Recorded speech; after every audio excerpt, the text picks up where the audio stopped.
Hello, and welcome to the RANGROO's unit of the week, and today we are taking a look at the BTR-70 ZHALO for the Soviet Union.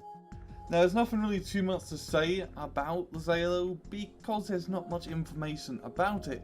During the 70s, the Soviet Union were producing a lot of BTR-70s, and they decided it would be a good idea to maybe cut off one of the turrets of one of these BTRs and put a bigger turret with a tank hunter gun on it, called the ZHALO S. Now, they made a few prototypes of this variant of the BTR, but it only stayed in prototype. They never fully developed it, and yeah, it was just an idea that came about. They tried it, didn't really like it, and then stopped using it. In game, the BTR-70 ZHALO is a 30-point Soviet vehicle with one weapon available turret, and that weapon being the 2A62 85mm cannon with a range of ground of 1,925 meters, 50% accuracy, 20% while moving, 9 AP, 3 HE, and a rate of fire of 20 rounds a minute.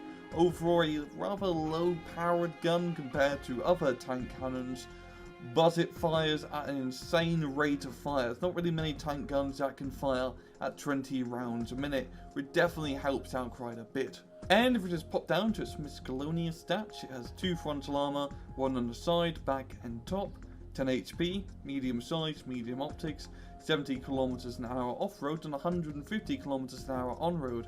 Poor stealth, an autonomy of 500 km, it's amphibious, going at 35 km an hour in water, year restricted to 1980, and it is available in airborne, mechanized, motorized, and support decks. Also, it's a prototype unit, so you can only bring it up in Soviet Union decks. In battle, the BTR-70 ZHALO is a fast-moving, fast-firing vehicle, which is absolutely fantastic with dealing with enemy APC rushes or when you need to rush a point early on in the game. And this is all due to the fact of its gun. Its gun is bloody amazing. It's a mix between a standard tank cannon and an autocannon, having the best of both roads. So when you're dealing with enemy APCs, the blue 4-1s such as M113s with the autocannons on top, and VABs with the autocannons on top, pretty much anything with an autocannon on top, you're gonna be beating them in an open ground engagement because your gun has more accuracy, it can shoot farther, and it does more armor penetration damage.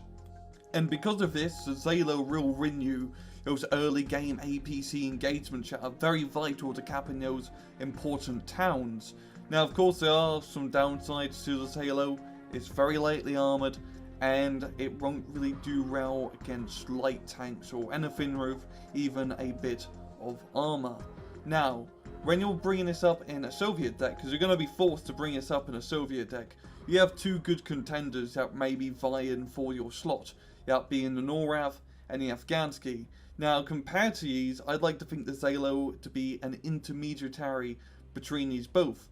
It's not the best at dealing with infantry compared to the Afghanski, but it still does a rather good job. And it's not the best at dealing with tanks compared to a Norov, but it still does a rather good job. It's a nice in-between between both units, but the main advantage is that this thing is fast, allowing you to rush into the enemy point.